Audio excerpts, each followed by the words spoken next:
Bismillahirrahmanirrahim. Alhamdulillahi rabbil alamin. Wassalatu wassalam ala al-mab'uthi rahmatan lil alamin. Nabiyyina wa habibina wa qudwatina Muhammad ibn Abdullah wa ala alihi wa sahbihi wa man sar ala nahjihi wa ihtada bihadihi wa istanna bisunnatihi ila yaumiddin. Amma ba'du. Muslimin dan muslimat, para jemaah, para pencinta ilmu, pencinta Al-Quran, Assalamualaikum warahmatullahi wabarakatuh. Alhamdulillah, syukur kita kepada Allah Azza wa Jalla pada pagi ini 5 Jumadats Tsaniyah 1444 bersamaan dengan 29/12/2022, kita mula pengajian kita dalam surah Al-Jumu'ah. Al-Jumu'ah, sebutan dia dalam ayat, dia mat baris depan ain, mim, Jumu'ah. Kalau kita Melayu ni surah Jumaat, tidak Jumaat, Jumu'ah. Dalam surah Al-Jumu'ah, iaitulah surah yang ke-62, juzuk yang ke-28. Surah Al-Jumu'ah ini surah yang ke-62, juzuk yang ke-28. InsyaAllah kita akan baca beberapa ayat, kemudian kita balik kepada muqaddimah surah. Muqaddimah surah. Bagi pelajar yang ada tafsir pimpinan, muka surat 1242. 1242.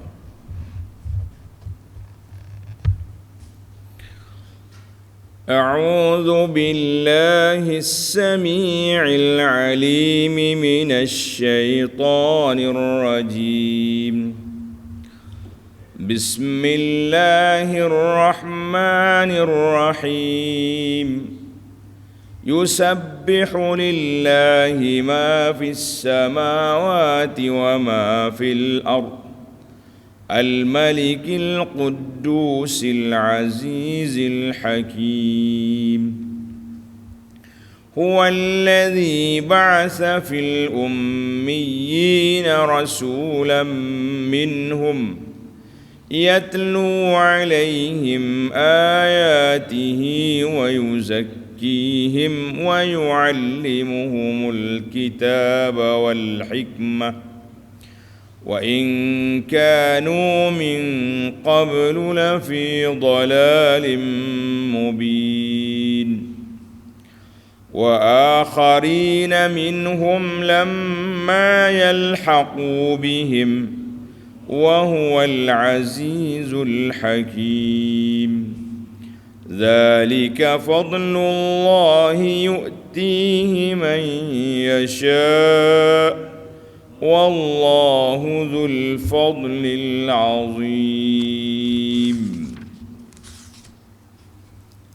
Undur satu muka ke muqaddimah. Muqaddimah surah. Surah Al-Jumu'ah.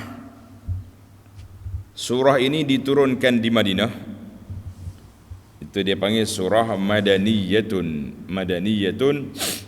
Wa naqala al-ijma'u ala dhalika ghairu wahidin minal mufassirin. Mengandungi 11 ayat. 11 ayat yang kita ada.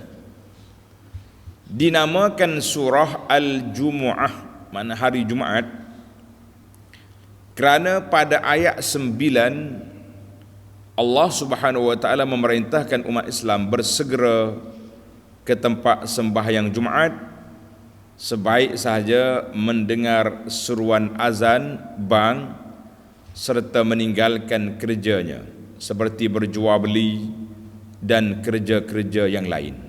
Jadi kita kena jual beli, kerja yang lain kita kena tukar. Dia kena tinggal semua. Untuk pergi ke masjid mendengar khutbah dan mengerjakan sembahyang Jumaat yang termaklum. Setelah selesai salat Jumaat, mereka digalakkan meneruskan usahanya mencari rezeki sambil mengingati Allah banyak-banyak dalam segala keadaan. Itu sebab dinamakan surah Al-Jumu'ah. Dan terdapat beberapa hadis yang menyebut tentang surah ini, surah Al-Jumu'ah ni, nama dia surah Al-Jumu'ah. Di antaranya hadis Ibnu Abbas Ibnu Abbas radhiyallahu anhuma anna an-nabiyya sallallahu alaihi wasallam kana yaqra'u fi salatil fajri yaumal jumu'ati. Nabi kita baca salat subuh hari Jumaat surah Alif Lam Mim Tanzil As-Sajdah dan surah Hal ata 'alal insan hinum minad dahri. Itu untuk subuh.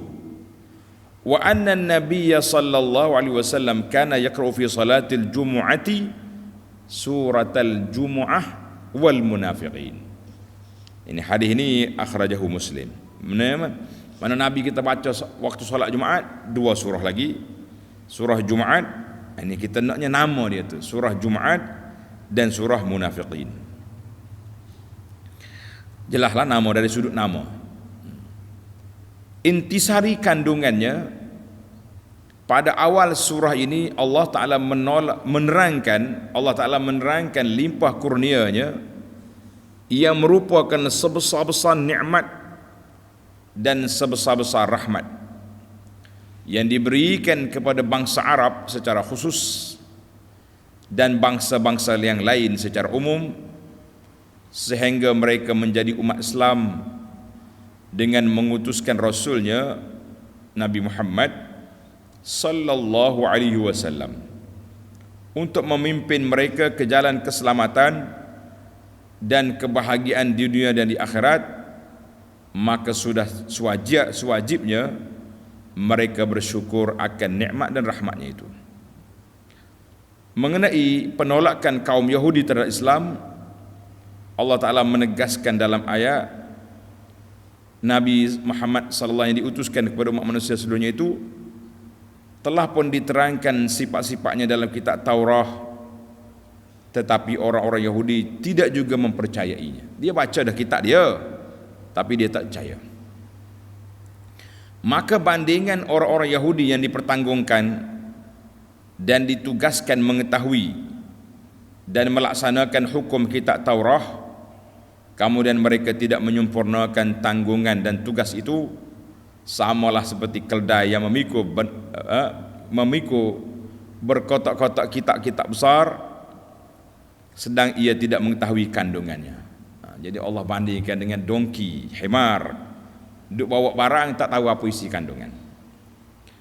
Ini kita bimbang ni, dia kata ke orang, kita pula duk bawa Quran hari-hari tak faham juga Quran. Buruk sungguh bandingan kaum yang mendustakan ayat-ayat keterangan Allah, dan ingatlah Allah tidak memberi hidayah petunjuk kepada kaum yang zalim. Pendek je intisari, pandangan surah dia pendek. Adapun fadailus surah, dalam tafsir Muharrar dia letak kelebihan surah. Yang pertama tadi kita dah sebut tentang hadis Ibnu Abbas. Nabi kita baca surah Al-Jumu'ah ini pada solat Jumaat, rakaat yang pertama, rakaat yang kedua dibaca surah Al-Munafiqun. Yang kedua, jadi sunat kita baca surah ini pada rakaat yang pertama semaya Jumaat. Kena ingat.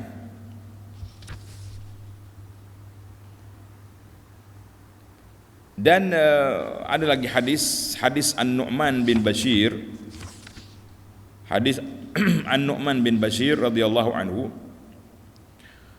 ditanya oleh seorang yang bernama Ad-Dhahhak bin Qais. Ad-Dhahhak bin Qais tanya Nu'man bin Bashir, ayya syai'in qara'a Rasulullah sallallahu alaihi wasallam yaumal jum'ati siwa suratil Jum'ah. Rasulullah baca surah apa lagi pada hari Jumaat lain pada surah Jumaat? Surah Jumaat aku dengar dah, tapi surah apa lagi dia baca? Faqala kana yaqra hal ataka hadithul ghashiyah. Ingatlah, mana sabbih isma rabbikal a'la dengan hal ataka hadithul ghashiyah. Mana kita boleh gilir lah. Minggu ni surah ni, minggu ni surah ni. Hadis akhrajahu Muslim. Kelebihan lagi, an Abi Hurairah radhiyallahu anhu qala kunna julusan 'inda an-nabi sallallahu alaihi wasallam fa unzilat alaihi suratul Jumu'ah. Kami ada dekat dengan Nabi, Allah Taala turun surah Al-Jumu'ah. Akhrajahu Al-Bukhari mutawwalan wa Muslim. Ini menunjukkan bahawa kelebihan surah Al-Jumu'ah ini dibaca pada solat Al-Jumu'ah. Adapun maqasidus surah, objektif surah ini, min ahammi maqasidi hadhihi surah, objektif besar surah ininya iaitulah zikru mastafallahu bihi hadhihi al-ummah. Allah sebut apa yang dia pilih kebaikan kepada umat ini. Umat mana tu umat ini? Umat Muhammad sallallahu alaihi wasallam ni. Wa min zalika, di antara kebaikan umat ini, salatul Jumu'ah, semaya Jumaat. Ini kelebihan umat ini. Ma'a bayani ba'di ahkamiha, dan Allah jelaskan sebahagian daripada hukum dia. Bila azan tak boleh lagi jual beli, haram jual beli selepas azan Jumaat. Mana bagi kita yang ada dua azan ni, azan yang kedua lah. Baik, dalam susunan Muharrar Mawdu'atus Surah, isu-isu dalam surah ini ada beberapa perkara. Min ahammil mawdu'atil lati ishtamalat 'alaiha surah. Poin yang besar dia yang pertama, tanda as-sana'u 'ala Allah 'azza wa jalla, pujian kepada Allah. Wa zikru mazahiri ni'amihi, dan menyebut beberapa nikmat-nikmat Allah Ta'ala yang jelas yang kita nampak. Di antara nikmat dia yang besar, Allah Ta'ala hantar mari Rasul untuk membimbing, mendidik, mengasuh, mengajar umatnya Al-Quran dan juga sunnah Nabi sallallahu alaihi wasallam. Isu yang kedua, taubihul Yahud, mencela puak-puak Yahudi. Kenapa? Dia ada kitab, dia tak beramal dengan kitab dia yang Allah Ta'ala turunkan kepada mereka untuk menjadi hidayah, untuk membaik pulih keadaan mereka. Dan kitab itu menjadi hujah ke atas mereka, sebab mereka sangka dia ni wali Allah, orang yang dikasihi oleh Allah, tapi dia tak ikut arahan Allah. Macam mana boleh jadi wali? Ini di antara benda ajaib. Mengaku wali tapi tak ikut arahan, itu benda pelik yang berlaku dalam dunia hari ini. Jadi kita umat Muhammad sallallahu alaihi wasallam jangan tiru perkara yang sama.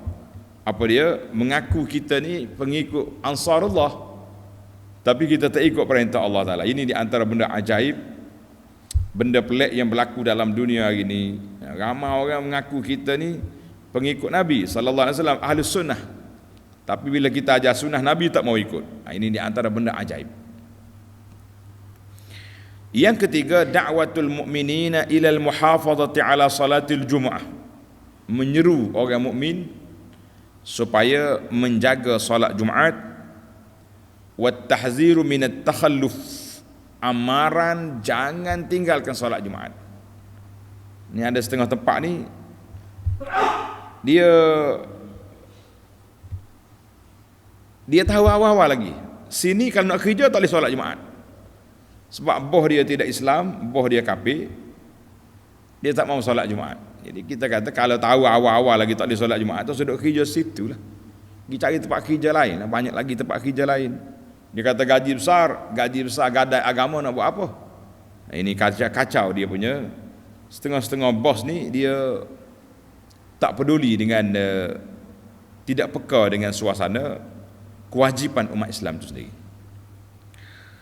Maka Allah Ta'ala mengarahkan kepada umat Islam supaya tinggalkan kerja buat apabila sudah masuk waktu Jumaat, dan mencela mana-mana kaum yang tidak melakukan salatul Jumu'ah. Ini bahaya sekali.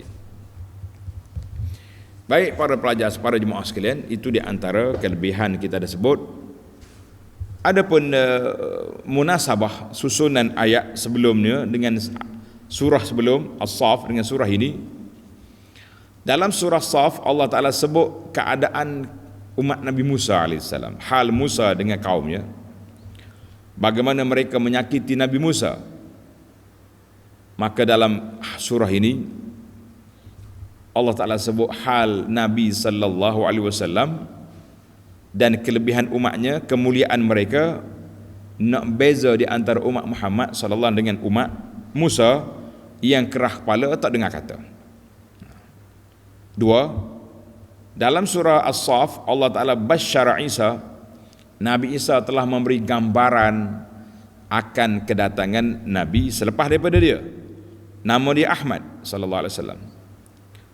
Kemudian dalam ayat ini Allah nyatakan siapa itu Ahmad? Huwallazi ba'atsa fil ummiyina rasulan minhum.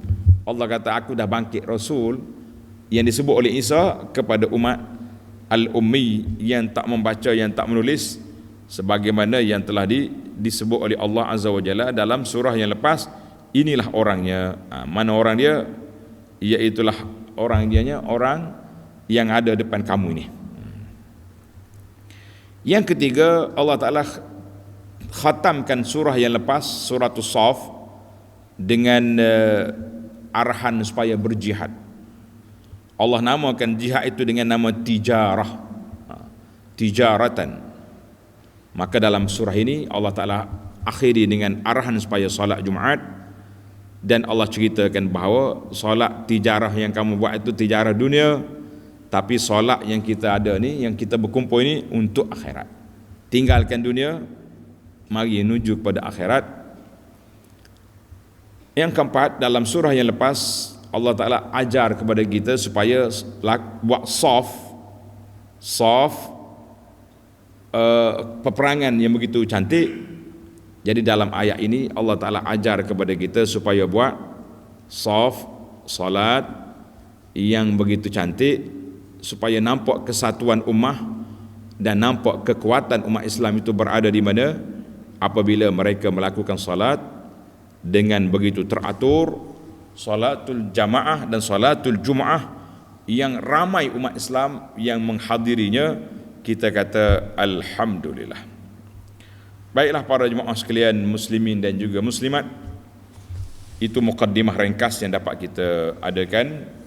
Sekarang ini masuk balik kepada surah Al-Jumu'ah. Masuk pada surah Al-Jumu'ah. Surah ni pendek, kita mukaddimah pun kita pendek je lah. Kalau nak panjang boleh dipanjang. Baik. Tengok surah 1242 muka. Surah Al-Jumu'ah, surah yang ke-62, diturunkan di Madinah 11 ayat, dan juzuk yang ke-28. Bismillahirrahmanirrahim.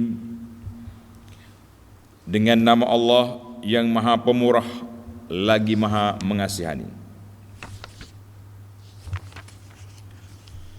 Yusabbihu lillahi ma fis samawati wa ma fil ardh. Segala yang ada di langit dan di bumi sentiasa mengucap tasbih kepada Allah. Allah mana? Allah yang menguasai sekalian alam ini. Al-Malik, Al-Quddus, Al-Malik yang menguasai alam ini, Al-Quddus yang maha suci daripada segala bentuk kekurangan, Al-Aziz lagi maha berkuasa, Al-Hakim lagi amat bijaksana. Jadi para pelajar sekalian, kita dah bincang dulu. Ini di antara salah satu daripada surah yang dimulakan dengan tasbih. Dia panggil Al-Musabbihat Al-Sab'ah. Mana ada 7 surah yang dimulakan dengan surah dengan tasbih. Sabbaha, yusabbihu, boleh belakang. Maknanya Allah Ta'ala bersihkan dirinya, zatnya yang maha mulia, daripada sebarang bentuk kekurangan, kelemahan. Kemudian Allah Ta'ala perkenalkan zatnya dengan bersifat dengan Al-Malik, mana pemilik alam ini. Jangan duk cabar, jangan duk lawan. Al-Quddus, mana yang suci ia daripada sebarang kelemahan. Itu sifat Allah Ta'ala yang kita kena kenal. Sebagaimana dalam solat witir, ingat kan?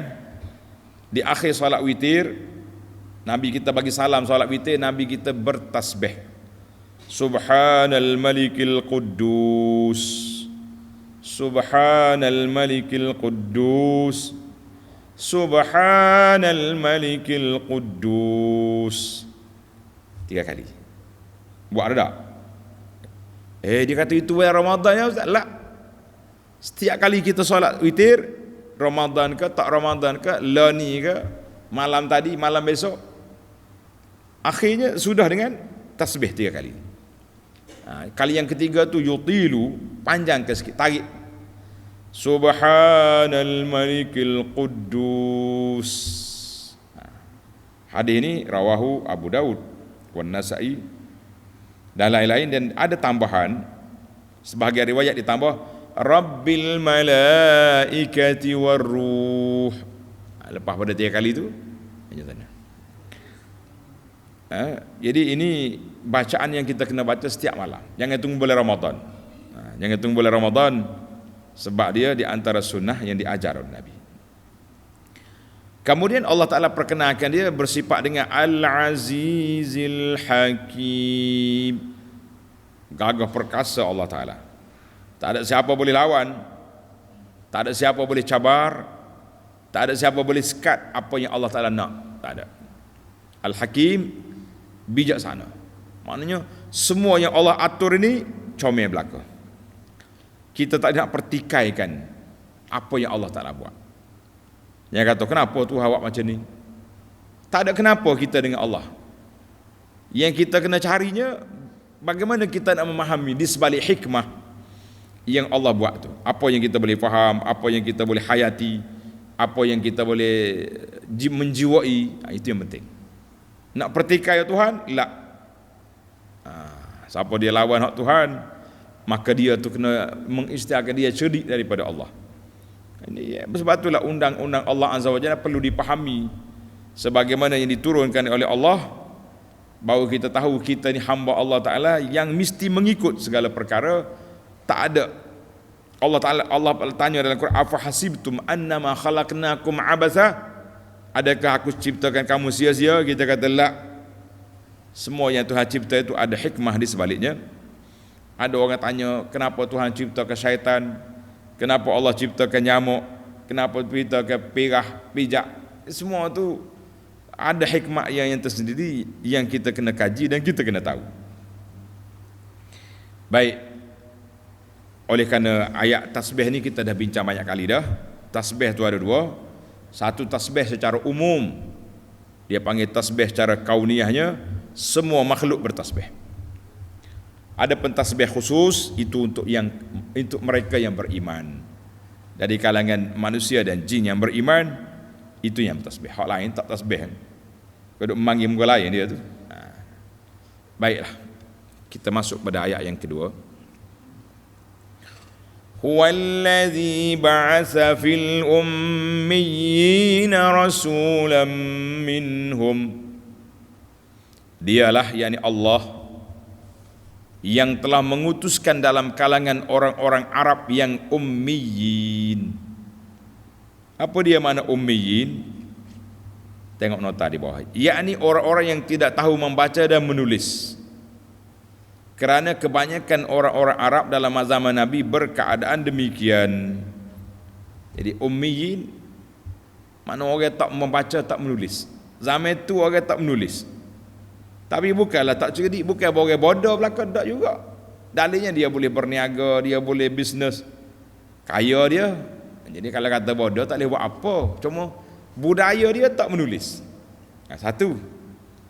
Ada juga dia kata itu nisbatun ilal ummah. Mana ummi, masyarakat tu masyarakat yang tak menulis. Dan ada yang mengatakan oh ni tak sedap dengar, dia kata ummi nisbah kepada mak, ibu. Sebab orang zaman tu ibu-ibu ni suri rumah semata-mata, yang mudah melayani suami, buat kilang jadi anak, dia tak ngaji. Macam-macam dia punya kata-kata, tapi orang panggil tak sedap dengar lah ayat lagu tu. Marah pula wanita ni, ingat aku ni kilang buat anak je, tak ada benda. Jadi kita mengatakan ummi ni masyarakat yang budaya dia tak membaca, tak menulis. Nabi pun membesar dalam suasana ni. Bila Nabi kita besar, sudah lantik jadi Rasul, barulah difahami kenapa Nabi tak membaca, kenapa Nabi tak menulis. Kalau Nabi baca, orang akan buat tuduhan, Muhammad pandai sangatlah teori tu, teori ni, sebab dia ni ulak buku, study kuat. Tapi Nabi tak membaca pun tidak, mengembara pergi cari tok guru pun tidak. Tiba-tiba dia boleh bawa satu ajaran yang diterima oleh akal, boleh diterima oleh fitrah yang sejahtera, yang salimah. Maklumat dia pula pelik ni. Maklumat awal dunia, maklumat lepas pada dunia ni, dan maklumat dari sudut sains pun pelik. Mari mana? Nak kata teori dia tak baca, nak kata dia ambil dengan orang dia tak belajar. Inilah menunjukkan ini satu mukjizat yang datang daripada Allah Azza wa Jalla. Tak usah duk pelik buatmu. Maka apa tugas wazifatul Rasul, tugas Nabi sallallahu alaihi wasallam apa dia? Tengok ayat. Yatlu alaihim ayatih. Hijrah Nabi, tulis nombor 1. Seorang Rasul dari bangsa Arab, bangsa kamu sendiri, hijrah dianya yang membacakan kepada mereka ayat-ayat Allah yang membuktikan kekuasaan dan keesaan Allah Azza wa Jalla. Nabi bila turun ayat Quran, Nabi pergi baca kepada Quraisy. Baca. 1. Wa yuzakkihim. 2. Dan membersihkan mereka daripada i'tiqad, pegangan ajaran yang sesat. Dua kerja Nabi sallallahu alaihi wasallam. Mana Nabi kita nak bersihkan manusia pada ketika itu daripada perbuatan-perbuatan, amalan-amalan jahiliyah yang buruk, yang dahsyat dia punya perbuatan apa saja ada belaka jahiliyah. Zina, pelacuran, judi, menindas orang, bunuh anak hidup-hidup. Maknanya sebab tu kita kata kita jangan nisbahkan diri kita ni kepada jahiliyah, jangan nisbah. Ni ada setengah orang ni over sangat. Bila nak taubat dia mari kata, ustaz saya ni dulu jahiliyah. Dia mari jumpa kita. Biasa di Mekah ni. Sebab orang panggil semangat doa. Kita kata tuan jahiliyah. Dulu. Jadi saya sambil-sambil tu bergurau lah, kata, sempat kau tidak dengan mendiang Abu Jahal? Dia mau tanya lagi tu, dia kata. Jadi kita jangan duduk nisbahlah diri kita kepada zaman gelap itu tau. Kata saya dulu lara. Maklulah orang muda-muda tahan sikit ni, ini sebuah diri kepada jahiliyah. Buat apa? Berapa dah sifat Nabi tadi? Yatlu alaihim, 1. Wa yuzakkihim, Nabi kita membersihkan mereka daripada kotoran-kotoran maksiat-maksiat ataupun syirik yang itu paling besar sekali. Yang ketiga, wa yu'allimuhumul kitab. Jadi nombor 3, serta mengajarkan kepada mereka kitab, yakni Al-Quran, mengajar Quran. Yang keempat, wal hikmah, dan mengajarkan hikmah, iaitulah pengetahuan yang mendalam mengenai hukum-hukum syarak. Ada ulama juga mengatakan al-hikmah dengan mana as-sunnah. Mana Nabi kita kerja dia ajar Quran dan ajar sunnah, kembar. Dua ni, Quran dengan sunnah, kembar siam yang tak boleh dipisahkan. Maka itu kerja Nabi sallallahu alaihi wasallam. Kerja Nabi sallallahu alaihi wasallam, Allah Ta'ala sebut Ini dari sudut ilmu pendidikan, ilmu tarbiyah kita kena ada benda ni. Apa dia? Ta'lim, yatlu, baca dulu. Kemudian yuzaki, bersihkan jiwa. Kemudian ta'lim. Maknanya kita kena ajar, kita kena didik, kena ada belakang. Tak boleh ajar saja, bagi maklumat saja, tak ada apa. Maklumat orang boleh ambil, boleh akses di mana-mana, tapi nak didik jiwa tu. Sebab itulah bila kita mengaji di sistem pondok ni, contohnya tok guru kena duduk sekali dengan anak murid. Duduk sekali dengan murid. Murid pun tengok tok guru duduk solat sunat dianya, zikir dianya, pergi ke masjidnya dengan percakapan yang terkawal, pergaulan yang tidak. Itu semua tu ilmu pendidikan. Pendidikan ni kadang-kadang orang belajar dengan kitab, ada kalanya dengan tengok. Sebab tu tengok tu lebih besar daripada belajar baca. Kita nak didik anak-anak kita di rumah, kita dulu kena tunjuk bukti kita tu baik. Kita solat, kita duk baca Quran, kita tak cakap merapu, kita baik. Nah, itu dia panggil ilmu pendidikan. Allah kata apa? Wa in kanu min qablu lafi dhalalin mubin. Dan sungguhnya mereka sebelum kedatangan Nabi Muhammad sallallahu alaihi wasallam itu adalah dalam kesesatan yang sangat nyata. Jadi puak-puak Quraisy duduk mana dulu waktu belum Nabi mari, duduk dalam kesesatan. Tengok nota di bawah, menarik.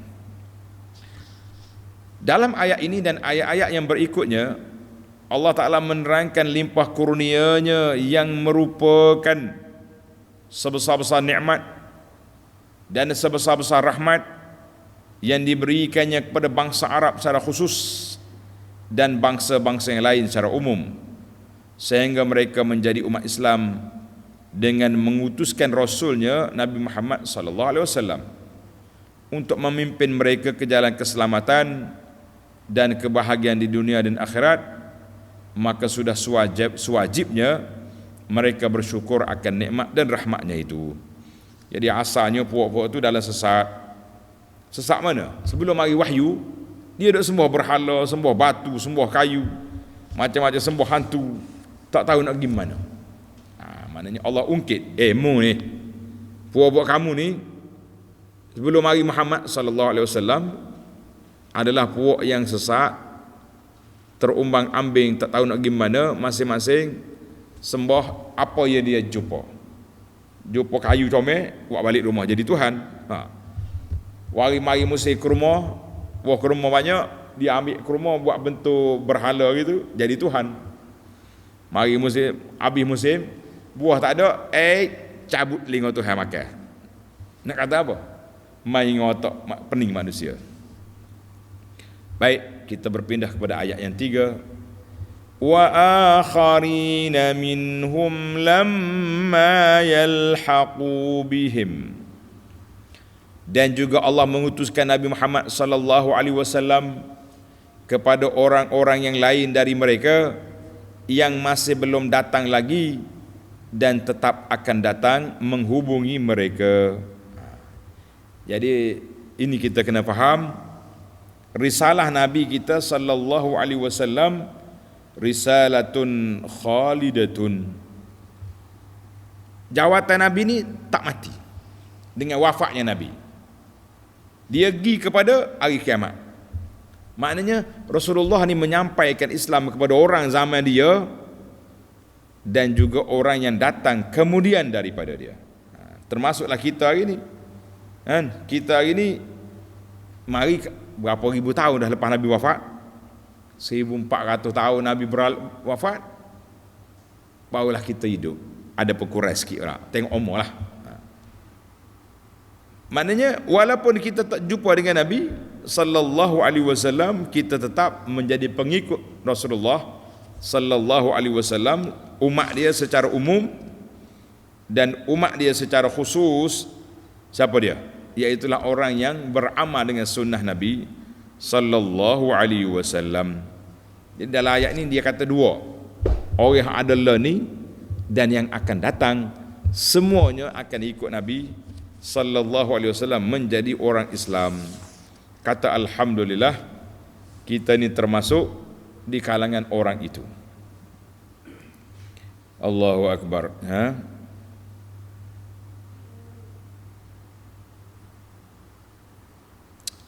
Tengok ada hadis an Abi Hurairah radhiyallahu anhu qala kunna julusan 'inda an-nabiy sallallahu alaihi wasallam.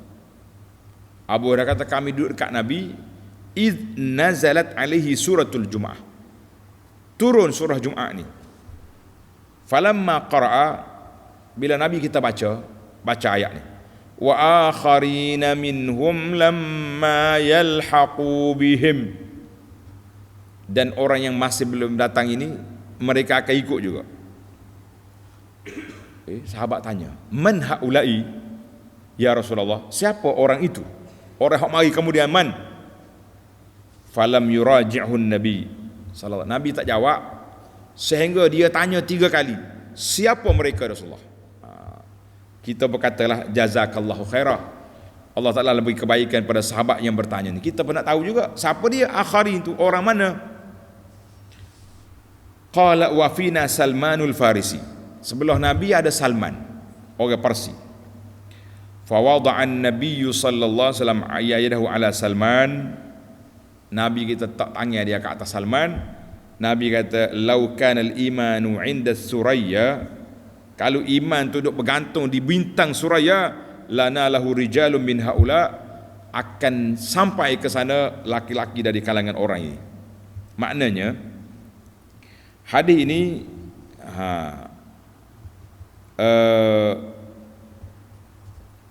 kata di Ibnu Ashur, hadis ini sahih, rawahu Al-Bukhari wal lafzu lahu Muslim.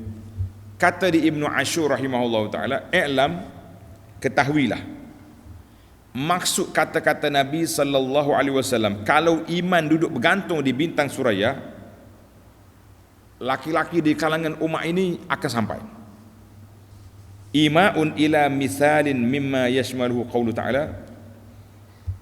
Ayat hadis ini nak menyatakan apa yang Tuhan sebut dalam Quran, wa akharina minhum, akan datang di kalangan manusia ni orang ikut Nabi sallallahu alaihi wasallam. Li'annahu lam yusarrih fi jawabi su'ali sa'il. Jadi Nabi tak kata jawapan kepada sahabat siapa dia orang tu, tak kata puak Salman je, orang Melayu tak masuk dah. Nabi kata akan ada umat ini, bukan Arab, bukan kamu, tapi bangsa lain, bangsa ajam, orang yang akan memperjuangkan Islam ini dengan sungguh-sungguh. Jadi kita kata alhamdulillah, walaupun kita ni orang Melayu, tapi kalau kita berjuang menegakkan sunnah Nabi, maka kita termasuk di kalangan orang yang datang kemudian dia ikut Rasulullah sallallahu alaihi wasallam.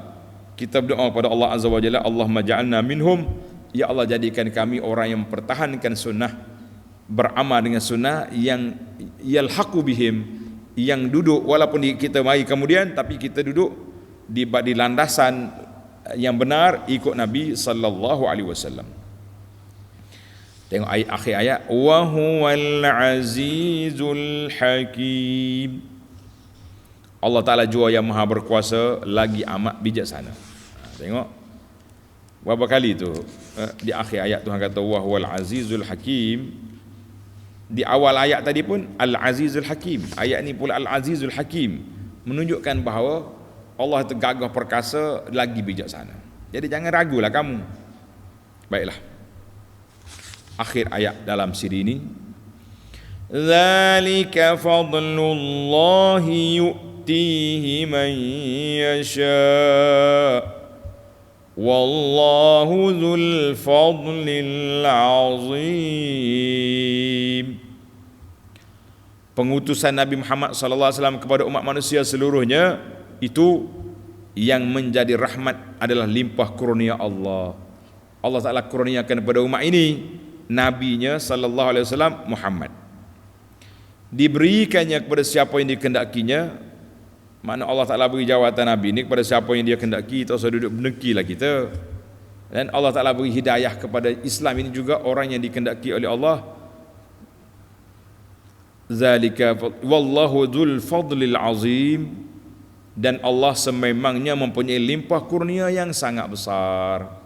Allah Ta'ala mempunyai limpah kurnia yang amat besar yang telah diberi, anugerahkan kepada kita. Jadi kita kata alhamdulillah, mudah-mudahan kita termasuk di kalangan orang yang mendapat limpah kurnia Allah, iaitulah kita beriman kepada Allah, kita mengikut Rasulullah sallallahu alaihi wasallam dalam amalan kita, di dalam kehidupan kita. Alhamdulillah.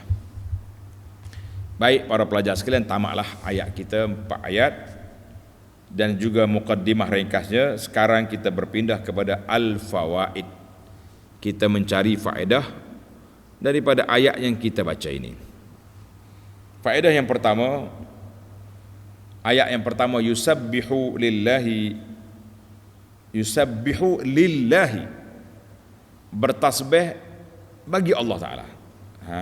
Jadi timbul soalan, kenapa dia tak kata yusabbihullah? Mereka mensucikan Allah, tapi dia kata yusabbihu lillah. Jadi ulama tafsir, dia kata al-jawab haza min jumlati ma yajri fihi lafzan. Jadi dua lafaz boleh guna. Seperti syakarahu, kita puji orang tu. Syakara lahu, memuji bagi dia, boleh juga. Wa nasahahu wa nasahalahu. Jadi nasahu nasal. Macam sini pula lillah, yusabbahu lillahi atau yusabbihullah. Jadi dua lafaz itu diguna dalam bahasa Arab. Ini untuk orang ngaji Arab lah, celik mata sikit. Kemudian macam dulu juga Allah Ta'ala sebut ma. Yusabbihu lillahi ma ni untuk benda yang tidak berakal. Sedangkan kita ni ada makhluk berakal. Kalau orang berakal diguna man. Yusabbihu lillahi man. Kenapa dia guna ma? Jadi ada ulama mengatakan ma huna bermakna man. Ma huna bermakna man, ataupun pergunaan ma sebab yang bertasbih ni bukan manusia saja. Bukan orang je dengan jin je. Makhluk lain semua bertasbih. Maka digunakan yang aghlab, yang lebih banyak, iaitulah ma. Jadi semua benda. Kita manusia ni walaupun kita orang, tapi kita benda juga. Itu maksud dia, jelas lah. Jadi ana dah ulang dah dulu. Dalam siri yang lepas kita dah bincang panjang tentang kenapa digunakan ma, tidak digunakan man. Itu untuk bahasa Arab. Faedah yang kedua, yusabbihu lillahi ma fis samawati wa ma fil ardi. Satu lagi benda pelik. Kenapa sewaktu dia guna langit, dia guna jamak as-samawat. Tapi bila sebut bumi, Allah sebut satu je. Wa ma fil ardi, tidak kata al-aradun. Aradin. Kenapa dia tak guna jamak bumi? Ini perbahasan dari sudut bahasa lah. Jawab dianya, haisu waqa'a fil Quran. Dalam Quran bila sebut bumi, dia guna mufrad, single. Dia tak guna jamak. Kenapa? Li thiqali jam'iha, sebab berat sebutan dia. Jamak dia aradun. Yusabbihu lillahi ma fis samawati wa ma fil aradun. Dia tak sedap. Al-Quran ni bahasa Arab, dia nak khafif, dia nak nipis sebutan tu supaya tidak berat. Karena itu lamma urida zikru jami'il aradin, bila Tuhan nak sebut semua bumi, maka dia guna wa minal ardi mislahunna. Daripada bumi itu seumpamanya lagi. Segala jenis bumi, bumilah dia. Jadi langit banyakkan disebut dengan sirah jamak, yang menunjukkan kepada luas dan banyaknya. Langit itu banyak lapis, bumi lapis juga. Tapi kalau disebut mufrad langit, wa taratan bi sighatil ifrad wa zalika iza uridal jihah. Kalau kata nak ke arah langit, dia sebut satu je, is-sama. Summa stawa. Kemudian langit, is-sama mufrad, itu dia pun jihah. Linukatin taliqu bi zalikal mahal, kerana satu keindahan yang Allah Ta'ala tunjukkan dalam ayat-ayat Al-Quran. Jadi kalau nak arah, dia sebut sama. Kalau nak sebut benda tu banyak, as-samawat. Wallahu a'lam. Jadi yusabbihu lillahi ma fis samawati wa ma fil ardi fi jami'is suwar. Jadi penduduk langit itu daripada kalangan makhluk yang di sana, malaikatnya apa yang ada, semuanya bertasbih kepada Allah Azza wa Jalla. Baiklah, kita berpindah kepada faedah yang ketiga. Huwallazi ba'atsa fil ummiyina rasulan minhum. Allah Ta'ala bangkit kepada ummiyin, orang yang tak membaca tu, rasul dari kalangan mereka. Jadi timbul soalan, apa yang peliknya hantar rasul mari tak baca? Kenapa hantar rasul mari tak baca? Hantar rasul hak cerdik-cerdik lah, intelek, profesor kita kata.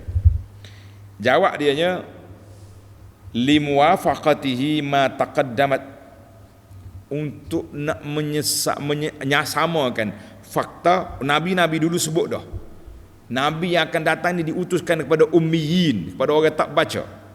Jadi bila mari, kalau nak mari nabi hok baca pula, dia kata lah, mana fakta lain pula. Jadi fakta tu kena sama. Sebab Taurah, Injil, Quran min miskatin wahidah, daripada sumber yang satu.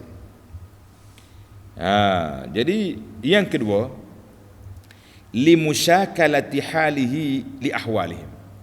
Nak suruh nampak ada persamaan, nabi tak baca, umat pun tak baca, umat tu masa tu. Jadi mereka rasa tidak jauh diri. Kalau dia tak baca, nabi intelek, payah ni lagi ni. Payah. Dia rasa orang kampung ni, dia jadi rasa jauh diri, rendah diri. Yang ketiga, hal ni besar sekali.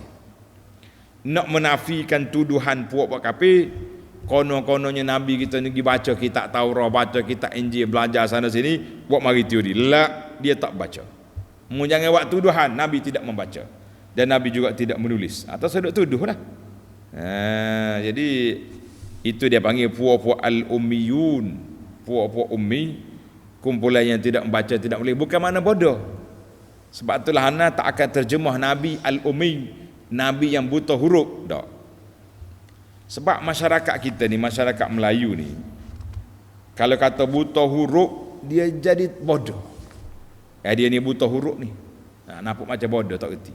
Nabi yang paling cerdik, tapi Allah nak jaga dia supaya tidak ditohmah, tidak dituduh pakar teori, maka Nabi kita tidak membaca. Kita ni kalau dengar orang cakap pakar banyak dah teori-teori ni, kita pun nak tengok juga dia buat apa. Tapi bila dia boleh, tempat yang dia boleh laksanakan teori dia tak jadi, nampak sangat orang tu tak cerdik. Maka Nabi bukan pakar teori. Nabi kita ni berbentuk amali. Al-Quran turun, Nabi baca, Nabi ajar kepada umat dia. Isu yang keempat, wa in kanu min qablu la fi dhalalim mubin. Allah Subhanahu wa taala sebut manusia ni dulunya sesat. Isyaratun ila ma kana an-nasu alaihi qabla inzal hadzal kitab. Manusia belum turun Quran ini, kebanyakan manusianya sesat dengan syiriknya, sesat dengan macam-macam perbuatan sesat yang ada, jahiliah lah kita kata. Ahlul kitab pula ada kitab, tapi dia selewengkan kitab Taurah. Nasara ada kitab, tapi dia pergi reka-reka ibadat, ibtada'uha, mereka buat reka ibadat yang kita ada. Jadi ingat baik, umat Muhammad sallallahu alaihi wasallam ini, dalam hadis Nabi sebut, taraktukum 'alal bayda lailuha kanahariha.